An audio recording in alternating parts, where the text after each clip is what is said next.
সমরেশ মজুমদারের সাতকাহনের কথা মনে আছে নিশ্চয়ই।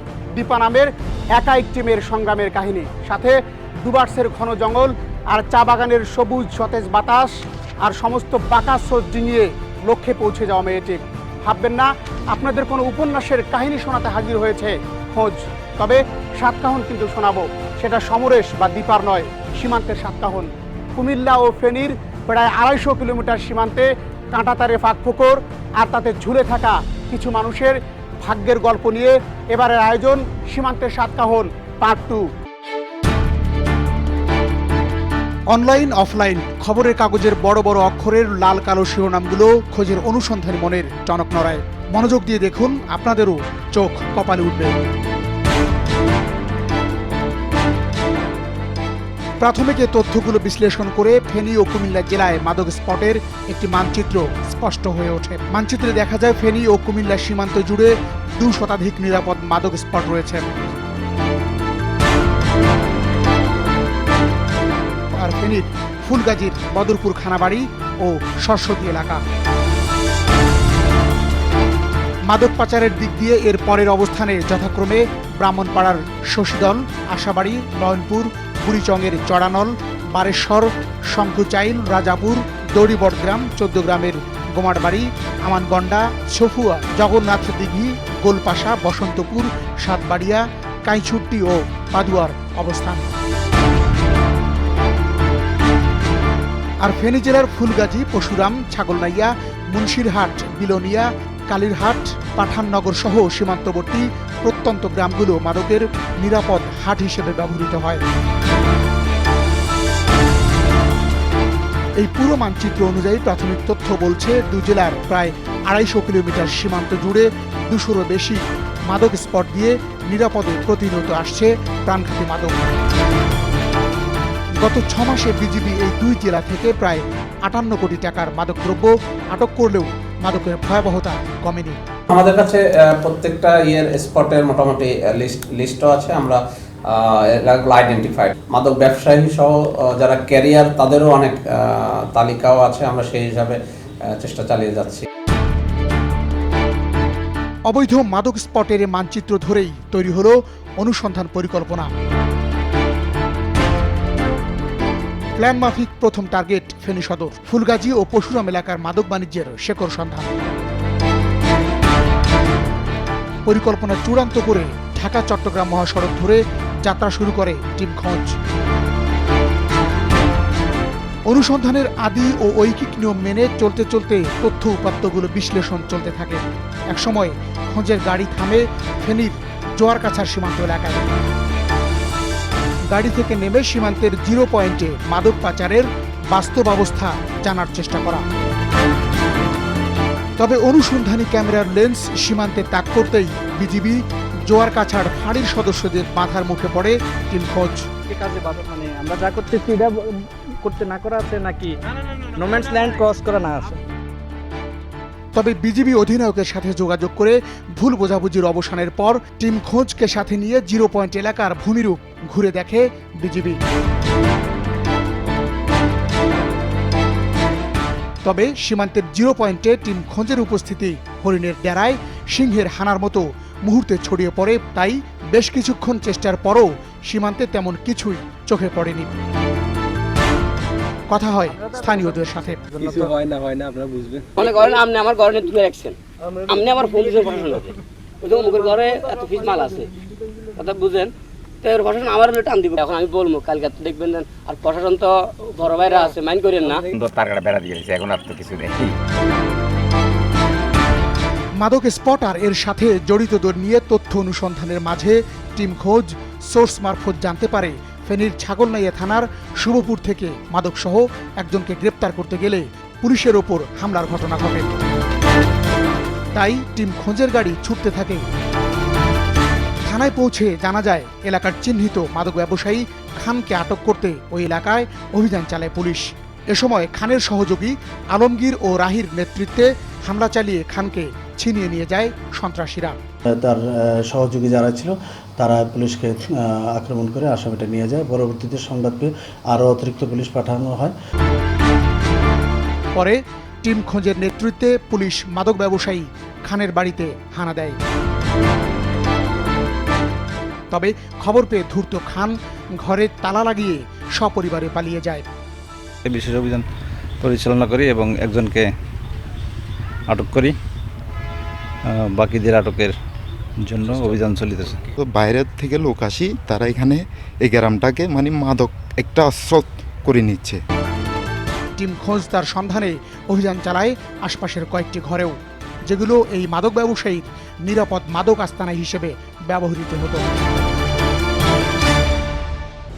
প্রাথমিক অনুসন্ধানের পর টিম খোঁজ এবার আপনাদের জানাবে নো ম্যানস ল্যান্ডকে কেন্দ্র করে গড়ে ওঠা এক অভিনব সিন্ডিকেটের গল্প, যেখানে রাজনৈতিক নেতা, জনপ্রতিনিধি সহ প্রশাসনের অসাধু কর্মকর্তারাও জড়িয়ে পড়ছেন মাদক ব্যবসার সাথে। সর্ষের মধ্যে ভূত থাকায় মাদকের বিরুদ্ধে প্রশাসনের নেয়া জিরো টলারেন্স নীতিও কাজে আসছে না। এতে করে দিনে দিনে আরও বেশি বেপরোয়া হয়ে উঠছে এই সিন্ডিকেটটি। প্রথম বিরতির বাধা টপকে এই চক্রটির মুখোশ উন্মোচন করবে টিম খোঁজ। তার জন্য অপেক্ষা নয়, প্রতীক্ষা করুন।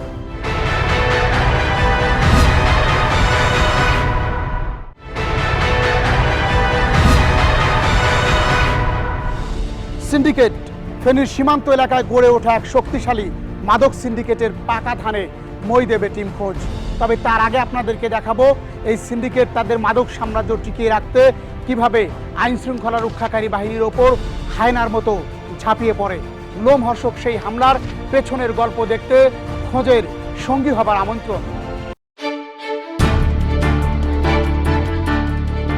ফেনী ও কুমিল্লা সীমান্তে মাদকের সাম্রাজ্য নিশ্ছিদ্র নিরাপদ করতে মাদক ব্যবসায়ীরা শক্তিশালী একটি সিন্ডিকেট গড়ে তুলেছে। এই সিন্ডিকেটের নেপথ্যে রয়েছে দু জেলার ক্ষমতাবান ও প্রভাবশালী রাজনৈতিক নেতা থেকে শুরু করে প্রশাসনের কিছু অসাধু কর্মকর্তাও। তবে সম্প্রতি মাদকের বিরুদ্ধে সরকার ও প্রশাসনের শীর্ষ কর্মকর্তাদের জিরো টলারেন্স নীতির কারণে বেশ বেকায়দায় পড়ে সিন্ডিকেটটি। তাই নিজেদের শক্তির জানান দিতে ফেনীতে আইন শৃঙ্খলা রক্ষাকারী বাহিনীর ওপর বেশ কয়েকটি হামলা চালায় তারা। ফেনীতে মাদক সিন্ডিকেটটির পথের কাঁটা হয়ে দাঁড়ায় নির্বাহী ম্যাজিস্ট্রেট সোহেল রানা। সম্প্রতি সীমান্তবর্তী এলাকা ও ফেনী শহরের চিহ্নিত কয়েকটি মাদক স্পটে অভিযান চালিয়ে বিপুল পরিমাণ মাদক উদ্ধার ও ব্যবসায়ীদের গ্রেপ্তার করে ভ্রাম্যমাণ আদালতের মাধ্যমে সাজাও দেন তিনি। সম্প্রতি নির্বাহী ম্যাজিস্ট্রেট সোহেল রানা সোর্স মারফত খবর পান বদরপুরের এই খানা বাড়িটি মাদকের নিরাপদ আস্তানা হিসেবে ব্যবহৃত হচ্ছে। বাংলাদেশ সীমান্তের কাছে এবং কাঁটাতার ঘেঁষা নো ম্যানস ল্যান্ডের ভারতীয় অংশে এই বাড়িটি অবস্থিত। ভারত থেকে মাদকের বড় বড় চালান এনে জমা করা হতো বাড়িটিতে, পরে সুবিধা মতো সময়ে এগুলো পাচার করা হতো দেশের অভ্যন্তরে। এদের যোগসূত্র আছে, হ্যাঁ, হয়তো এই সুযোগে অথবা ওখান দিয়ে ওই দেখা যায় আমরা এখানে অ্যাম্বুশ করে আছি, হ্যাঁ, দেখা গেল ওই যে ভারতের ভিতরে দিয়ে আস্তে আস্তে আস্তে আস্তে ওই যে টিলাটুকর পার হইয়া এখান থেকে আরও 1 কিলোমিটার ওদিকে যাইয়া তারপরে ইয়ে করতে পারে। ওরা তো সবসময় মাদক বিক্রি করে।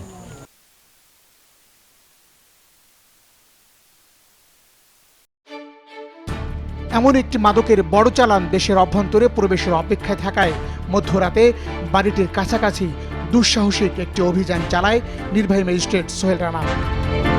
কিন্তু অন্ধকার ও গুড়ি গুড়ি বৃষ্টিতে দুর্ধর্ষ মাদক ব্যবসায়ীরা সংঘবদ্ধ হয়ে হামলা চালিয়ে ঘটনাস্থলে কুপিয়ে হত্যা করে আনসার সদস্য নওশের আলীকে। হামলায় গুরুতর আহত হন ভ্রাম্যমাণ আদালতের নির্বাহী ম্যাজিস্ট্রেট সোহেল রানা সহ বেশ কয়েকজন। এমন একটি স্পর্শকাতর জায়গায় সাহসী অভিযানের বিষয়ে জানতে টিম খোঁজ হাজির নির্বাহী ম্যাজিস্ট্রেট সোহেল রানার অফিসে। ঘটনার পর সোহেল রানার বিরুদ্ধে সীমান্ত লঙ্ঘনের গুরুতর অভিযোগ আনায় টিম খোঁজের সাথে ক্যামেরায় কথা বলতে রাজি হননি। তবে ক্যামেরা ছাড়া সেদিনের অভিযানের বিষয়ে লোমহর্ষক বর্ণনা দেন এই কর্মকর্তা। এবং ওদের অস্ত্রশস্ত্র দেখে আমি ঘাবড়ে গেছি। ওদের অ্যাটিচিউড মানে এত রুড, এটা আমি কখনো দেখিনি আসলে। আমি এর আগে আরো ডেঞ্জারাস অপারেশন করছি, ডেঞ্জারাস বিরিঞ্চিতে গেছি, কিন্তু এরকম রুড দেখিনি। পরে জেলা প্রশাসকের অনুমতি নিয়ে ক্যামেরার সামনেও কথা বলেন তিনি। জানান মাদকের বিরুদ্ধে সরকারের নেয়া জিরো টলারেন্স নীতি বাস্তবায়নে বদ্ধপরিকর হওয়ায় তাদের ভয় দেখাতেই সেদিনের সেই হামলা চালায় মাদক ব্যবসায়ীরা। তারা চাইছে যে এমন একটা ভয় ঢুকায় দেওয়ার জন্য, যেটা কারণ আমরা তো আসলে কাজ করি যখন, তখন তো রাষ্ট্রের পক্ষে কাজ করি, তখন আমাদের এখানে আরো যারা কাজ করে তাদের মনে এমন ভয় ঢুকানোর জন্য যাতে করে এখানে আমরা পরবর্তীতে কাজ করতে কয়েকশো বার চিন্তা করি। ফেনীর সোনাগাজী উপজেলার সদর ইউনিয়নের ছড়াইতকান্দি গ্রামে মাদকের বিরুদ্ধে অভিযানে যায় থানা পুলিশের একটি দল। এতে বিপুল পরিমাণ মাদকসহ আটক করা হয় আরেক চিহ্নিত মাদক ব্যবসায়ী ফকির আহমেদকে। এ সময় ফকির আহমদ ও তার লোকজন ডাকাত বলে চিৎকার করে পুলিশের ওপর হামলা চালায়। হামলায় 6 পুলিশ সদস্য আহত হয়। আত্মরক্ষার্থে পুলিশ গুলি ছুড়লে ফকির আহমদও গুলিবিদ্ধ হন। পরে পুলিশ সেখান থেকে গুলিবিদ্ধ অবস্থায় ফকির আহমদ সহ 3 জনকে গ্রেপ্তার করে। পরদিন সকাল 11টায় মারা যান ফকির আহমদ। আপনাদের মতো খোঁজের মনেও প্রশ্ন জাগছে, কিভাবে কাদের ইন্ধনে প্রশাসনের ওপর নৃশংস এসব হামলা চালানোর দুঃসাহস দেখায় মাদক ব্যবসায়ীরা? উত্তর একটাই, হামলার নেপথ্যে থাকে অদৃশ্য ও ক্ষমতাধর শক্তিশালী সিন্ডিকেট। স্বরাষ্ট্র মন্ত্রণালয়ের পাঠানো গোয়েন্দা তালিকা বলছে, ফেনী সীমান্তে অবাধে মাদক বিক্রিতে পেছন থেকে সহায়তা করে প্রভাবশালী শতাধিক ব্যক্তি। ফেনী জেলার যুবলীগের সাবেক নেতা জিয়াউল হক নিষ্ঠার, কমিশনার কোহিনুর আলম, ফুলগাজীর আনন্দপুর ইউনিয়ন পরিষদের চেয়ারম্যান হারুন, ফেনী সদর উপজেলার সরস্বতী ইউনিয়ন পরিষদের চেয়ারম্যান জানে আলম, ছাগলনাইয়া উপজেলার চেয়ারম্যান সোহেল চৌধুরী ও ফুলগাজী উপজেলার আমজাদহাট ইউনিয়নের খাজুরিয়া ইউপি মেম্বার বেলাল হোসেন নেতৃত্ব দেন এই সিন্ডিকেটটির। পুরো তালিকায় একবার চোখ বুলিয়ে নিন। মাদকের বিরুদ্ধে অভিযানকে স্তব্ধ করে দিতে ফেনীতে একের পর এক হামলা চালানো হয় বলেও জানা গেছে। তাই বিষয়টি জানতে ও ফেনী জেলার মাদক নিয়ন্ত্রণে প্রশাসনের ভূমিকা নিয়ে টিম খোঁজ মুখোমুখি জেলা প্রশাসক ও জেলা পুলিশের শীর্ষ কর্মকর্তা। যারা মাদকের সাথে জড়িত বা মাদক ব্যবসায়ের সাথে জড়িত, প্রতিনিয়ত কিন্তু অভিযান চলছে। আপনি দেখবেন যে পুলিশ অভিযান করছে, র্যাব করছে, আমরা যেখানে মোবাইল কোডের প্রয়োজন হয় সেখানে আমাদের ম্যাজিস্ট্রেট যাচ্ছে। এটা একটা চলমান প্রক্রিয়া। একদিনে কিন্তু আসলে আমরা বলবো না যে এটা মাদককে একেবারে জিরো পর্যায়ে নিয়ে আসা সম্ভব, তবে আমরা জিরো টলারেন্স শো করছি। ফেনী জেলা 3 পাশে সীমান্ত রয়েছে, সেই ক্ষেত্রে পূর্বের প্রেক্ষাপটের চেয়ে আমি বলবো বর্তমান অবস্থা অনেক নিয়ন্ত্রিত অবস্থায় আছে। ইতিমধ্যে আমরা উল্লেখযোগ্য সংখ্যক মাদক বিক্রেতা তাদেরকে অ্যারেস্ট করতে সক্ষম হয়েছি এবং উল্লেখযোগ্য আমরা রিকভারি করতে সক্ষম হয়েছি। সীমান্তে পাচার হওয়া মাদকের খুব সামান্য অংশই আইন শৃঙ্খলা রক্ষাকারী বাহিনীর কাছে ধরা পড়ে। গত 1 বছরে সারা দেশে অভিযান চালিয়ে আটক করা হয় প্রায় 750 কোটি টাকার মাদক। কি চোখ কপালে উঠে গেছে? দর্শক, এই মাদকের পরিমাণ দেশের অভ্যন্তরে ঢুকে পড়া মাদকের 60% মাত্র। এক পরিসংখ্যান বলছে, প্রতিদিন নেশাদ্রব্যের পেছনে জাতীয় অপচয় হচ্ছে প্রায় 28.5 কোটি টাকা। শুধু পরিসংখ্যান নয়, এর সপক্ষে তথ্য প্রমাণ দেবে টিম খোঁজ। তবে তার আগে আরও একবার ধৈর্যের পরীক্ষা দিন।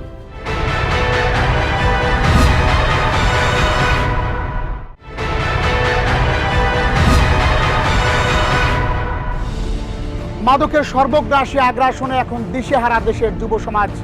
বস্তির দরিদ্র ছেলেটি থেকে শুরু করে অভিজাত এলাকার ধনীর দুলাল পর্যন্ত এই মাদকের ভয়াবহতায় আক্রান্ত। কারণ মাদকের সহজলভ্যতা। ফেনী ও কুমিল্লা সীমান্ত দিয়ে প্রতিদিন বানের পানির মতো ভেসে আসছে মাদক।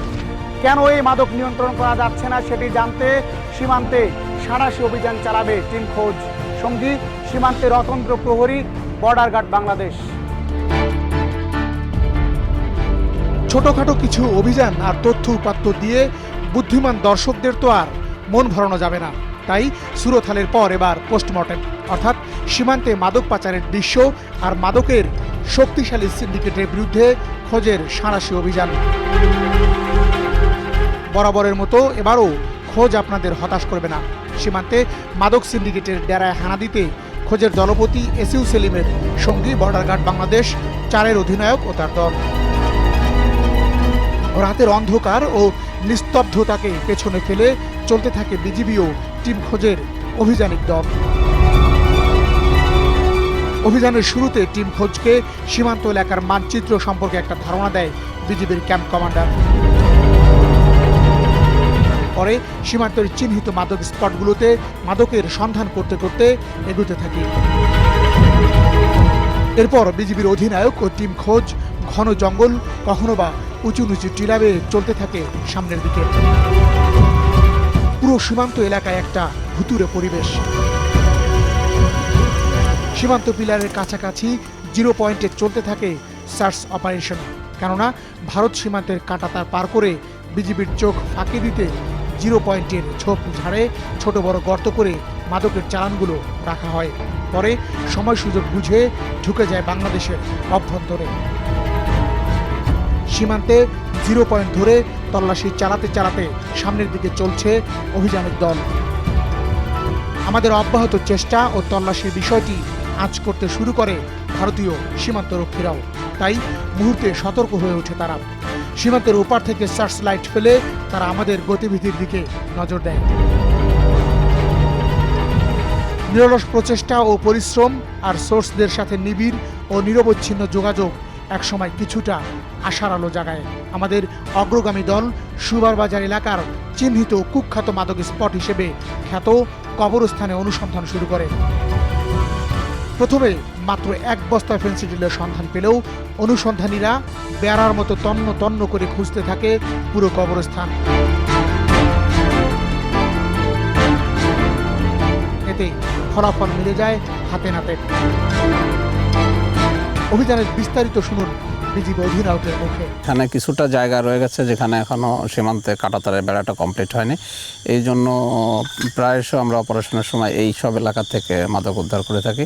মাদকের স্পটগুলোতেই আমরা সাধারণত অপারেশন করে থাকি। আমাদের সোর্স লাগানো থাকে যে আজকে মাদক আসবে বা ইয়ে করবে। তো এরকম কয়েকটা স্পটে আমরা আজকে হানা দিয়েছিলাম।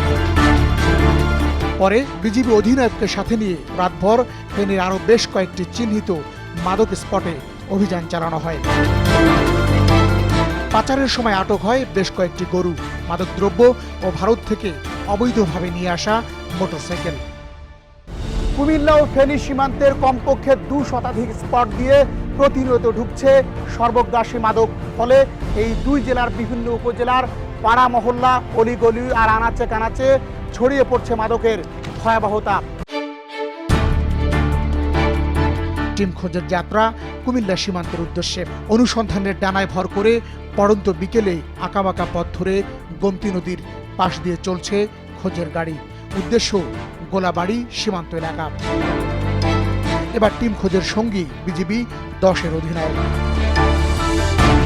একসময় থেমে যায় যান্ত্রিক যান, কেননা সামনে সীমান্তবর্তী প্রত্যন্ত গ্রামের মেঠো পথ।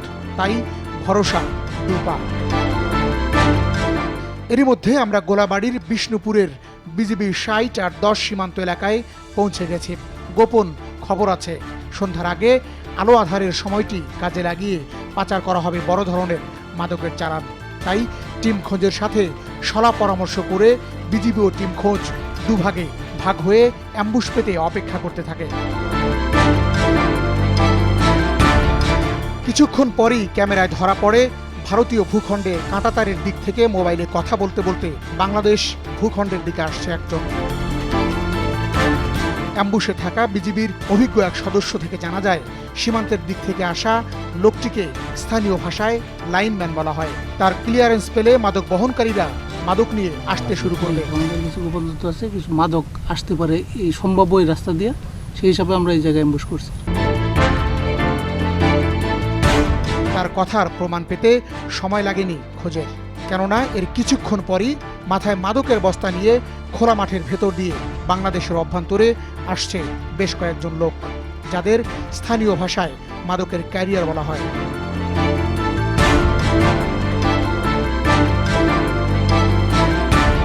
অ্যাম্বুশে থাকা টিম খোঁজ ও বিজিবি সদস্যদের কাছাকাছি আসতেই ধাওয়া শুরু হয়।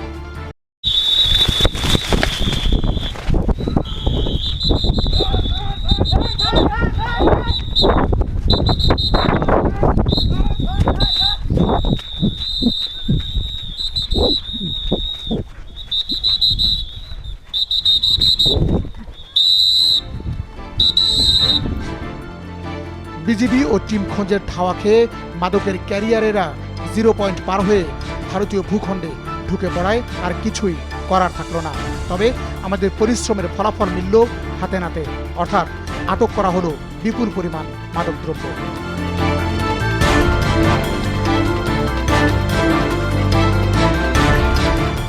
আজকে সংবাদ যেটা আমাদের ছিল যে কিছু মাদক ব্যবসায়ী তারা মাদকসহ এই বর্ডার দিয়ে পার হবে, তো তার ভিত্তিতেই এই অপারেশনটা পরিচালনা করা হয়েছে। পূর্বের তুলনায় এই মাদক বা চোরাচালান যথেষ্ট নিয়ন্ত্রণ করা সম্ভব হয়েছে। তারপরেও একটি সত্য আপনাকে স্বীকার করতেই হবে যে সীমান্ত এলাকা একদম 100% লোকবল দিয়ে এটাকে নিশ্ছিদ্র নিরাপত্তা বিধান করতে আমরা পারছি না। সীমান্ত এলাকাসহ কুমিল্লা জেলার মাদক পাচার ও বিক্রি বন্ধে প্রশাসনের উদ্যোগের কথা জানতে টিম খোঁজ মুখোমুখি জেলা পুলিশের শীর্ষ কর্মকর্তার। এত অভিযানের পরেও আমরা কিন্তু ক্রমাগতভাবে আমাদের এই মাদকের যে আমরা বেশি দেখছি। তো এখানে সবথেকে বড় যে বিষয়টি সেটি দরকার সেটি হচ্ছে একটি সামাজিক আন্দোলন গড়ে তোলা। এদিকে সীমান্ত এলাকায় মাদকের ভয়াবহতার বিষয়টি নিয়ে সম্প্রতি গণমাধ্যমের মুখোমুখি হয়েছিলেন স্বরাষ্ট্রমন্ত্রী আসাদুজ্জামান খান কামাল।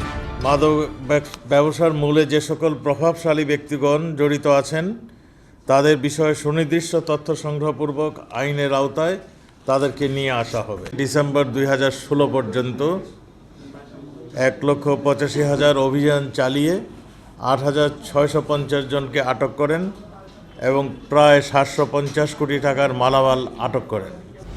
রাতারাতি কালো টাকার মালিক বনে যাওয়ার অন্ধমোহে সীমান্ত এলাকার পাশাপাশি দেশের সর্বত্র ছড়িয়ে পড়ছে মাদক ব্যবসা। মাদক একটি পরিবার ও সমাজকে যেমন অন্ধকারে ঠেলে দেয়, তেমনি ভয়াবহ পরিণাম ডেকে আনে দেশ ও জাতির জন্য। তাই মাদকের আগ্রাসন ঠেকাতে আইনের কঠোর প্রয়োগের পাশাপাশি প্রয়োজন সামাজিক সচেতনতাও। আর হ্যাঁ, একজন সচেতন নাগরিক হিসেবে আপনার পরিবারকে মাদকের থাবা থেকে মুক্ত রাখুন, এই আহ্বান রেখে বরাবরের মতো যাবার বেলায় বলি, আমাদের জানান আপনাদের চোখে ধরা পড়া সব অসঙ্গতি।